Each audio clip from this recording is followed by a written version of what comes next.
संगे जी प्रेम से कहना जी, धन्यकार जी, सत्संगे जी।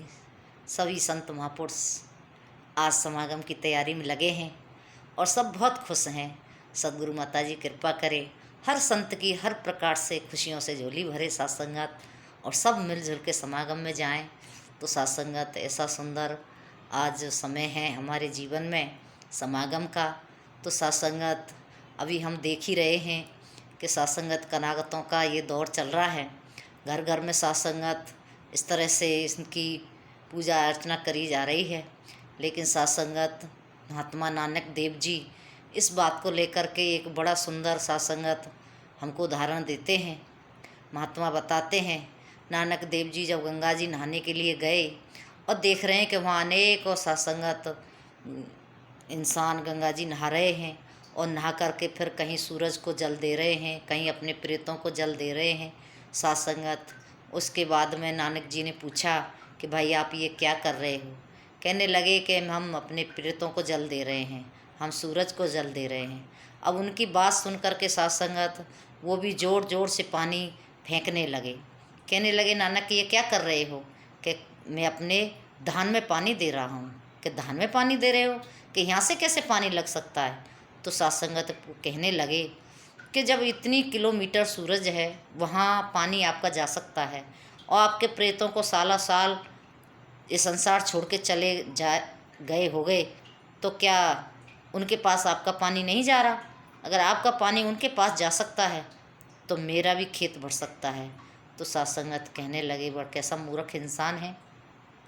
प्रेतों को तो हम सत्संगत मन से जल दे रहे हैं, लेकिन मन से खेत थोड़ी भर जाएगा, खेत को तो साकार में भरना होता है। तो सत्संगत वो वही तो समझाना चाहते थे कि जो साकार में है जब हम उसको पानी पिलाते हैं तो वो पीता है, वो खाता है। सत्संगत अवतार वाणी में बड़ा सुंदर शब्द आता है, आए की तो कदर न जाने मड़ियों पे दीप जलाते हैं। जब संसार में आए थे जब तो किसी ने कदर नहीं की, जब तो किसी ने रोटी की नहीं पूछी, जब तो किसी ने पानी की नहीं पूछी, लेकिन आज उनको पूछते हैं।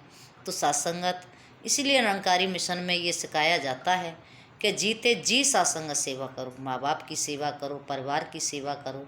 सत्संगत जितना बन जाए अपने दिल से सेवा करो तो सत्संगत वो सेवाएं परवान होती हैं। ये बिल्कुल हकीकत बात है सत्संगत जी। हमारे सामने कोई व्यक्ति बैठा है, हम उसको भोजन कराते हैं तो बड़े प्यार से कर लेता है। अगर कोई है ही नहीं तो सत्संगत कौन करेगा? तो कृपा करो सत्संगत जी, ये समय का सद्गुरु हमें ये सिखाता है कि हमने अपने जीवन को कैसे जीना है, कैसे अपने जीवन को सत्संगत इनके हिसाब से ढालना है।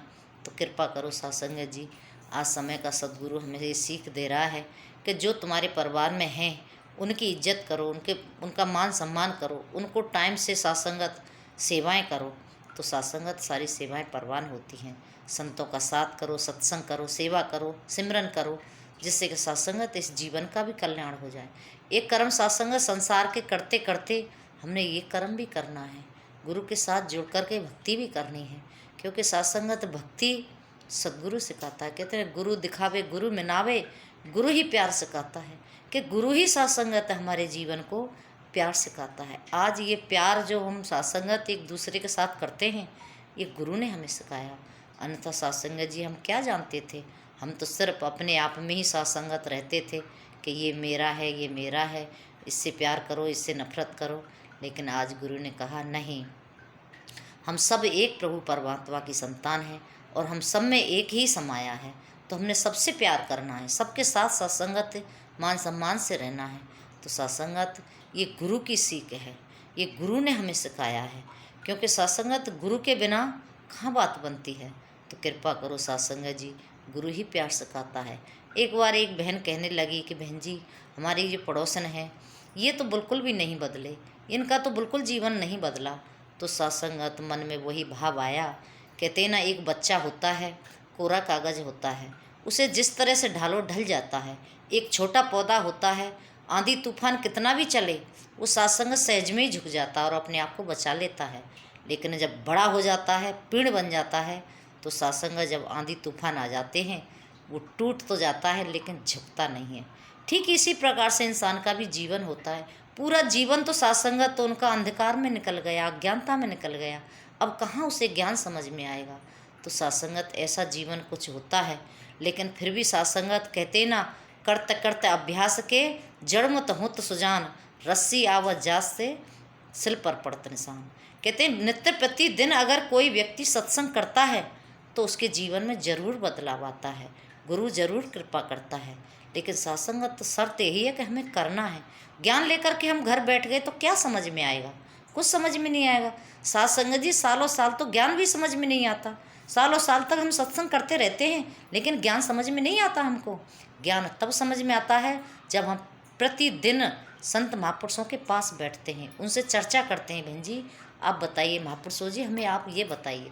जब हम सवाल करते हैं तब हमें सत्संगत वो ज्ञान समझ में आता है, जब महात्मा सामने से बताते हैं। दासी के जीवन में भी सत्संग सालों साल सत्संग करते रहे, कहाँ समझ में आया। लेकिन बहन मुन्नी जी ने कृपा की दासी के ऊपर। उन्होंने कहा बहन जी आप अवतार वाणी पढ़ते हो? मैंने कहा हाँ जी पढ़ते हैं। तो सत्संगत तो उन्होंने कहा ध्यान से पढ़ना, और ध्यान से पढ़ना 9 और 10 श्लोक ध्यान से पढ़ना सत्संगत। अब दासी को तो धुन लगी हुई थी कि मुझे ज्ञान को समझना है। तो सत्संगत दासी ने आई अवतार वाणी खोली और खोल के फटाफट से वो पढ़ा। सत्संग जी फटाक से 5 परण समझ में आए, फटाक से 10वां ब्रह्म सत्संग समझ में आया। और दासी कहने लगी तू ही नंकार, तू तो मेरे अंग संग था, मैं इतने दिन से चप्पल तोड़ रही थी, मुझे समझ नहीं आया।